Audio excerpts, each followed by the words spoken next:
Magandang hapon mga kababayan, nandito po tayo ngayon sa San Jose, Cebu City.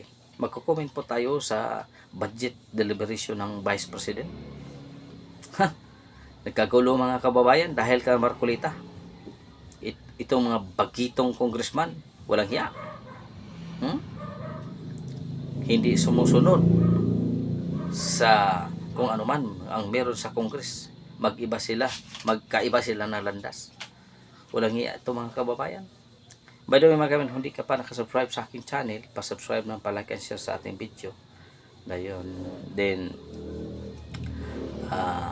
kung mabigat pa sa inyo pag-subscribe sa akin mga kababayan. So maraming salamat. So patuloy tayo tumitingin sa paligid kung anong kaganapan sa ating bansa. So maraming mosquito mga kababayan. Walang pambili, no?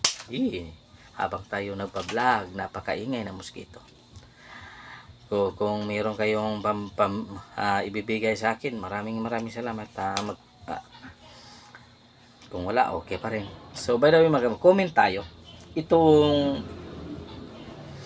Office of the Vice President budget nagkagulo sa Congress dahil minakmak sila ni Marcolita. Tumama ang kumo ni Marcolita sa papangig dito.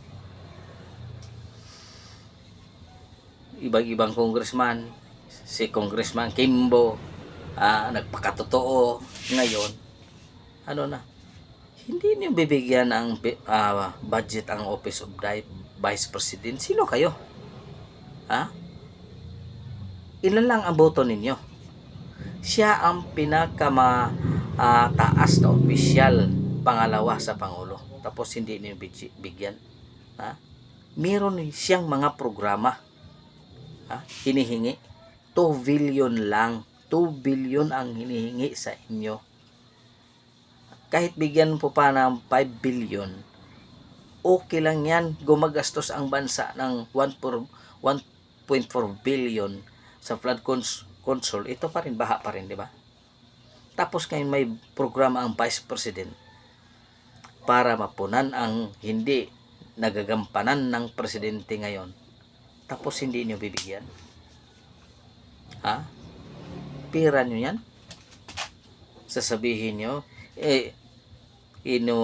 umpisan ninyo dahil sa confidential fund. Hindi naman si Sara humingi ng confidential fund. Tapos ngayon, uwi na lang hiya ngayon. Mabuti pa si Cindy Sara hindi na lang umatin. Ganun pa rin ang mangyayari. Na nasa isipan ninyo na hindi ipitin ninyo ang budget ng Vice President. Saan nyo ilagay? Ibigay nyo kasaldi? At katamba? Doon nyo ibibigay? Maawa naman kayo. Kung sabihin ni Saldi, pakakainin kayo ng pinakamasarap na ice cream, kakain kayo. Walang hiya kayo. Office of the Vice President, ilan lang ang boto ninyo? Kahit tagpi-PM pa ang boto ninyo sa lahat ng congressman, hindi aabot yan ng 32 million.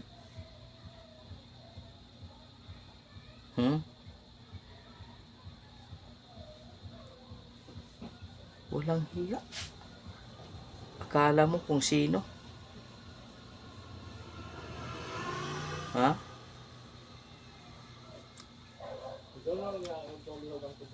Ngayon, anong isasagot niyo kay Marcolita? Wala kayong masagot. Kasi may plano kayo. Di ba? May plan. Kasi naghihintay kayo ng utos ni Isaldi at ni Tamba.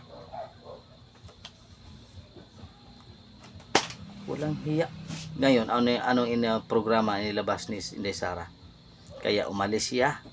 Tapos ganun pa rin, hindi kayo makikinig. Nandyan sa papel. Makikita. Hindi Sara. Nandyan. Is ebidensya. Diba? Tapos ngayon, sasabihin ninyo, nawala.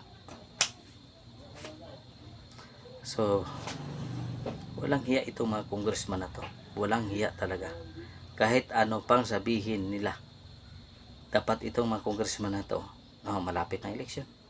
Malapit na. Desisyon talaga. Kayong nasa distrito mga kababayan, piliin nyo naman yung taong matino. Piliin nyo naman yung taong karapat dapat magserbisyo sa taong bayan, yung walang kapantay. Hindi yung pira lang ang inuuna ninyo. Kasi babalik at babalik yan sa atin. Sa totoo. Babalik at babalik yan sa atin mga kababayan. Kaya huwag nyo unahin ang pera, unahin natin ang kapakanan para sa lahat. Maraming salamat mga kababayan. Hanggang dito na lang po. God is good all the time. God is good. Pitching your kaninyong tanan mga kababayan. Maraming salamat.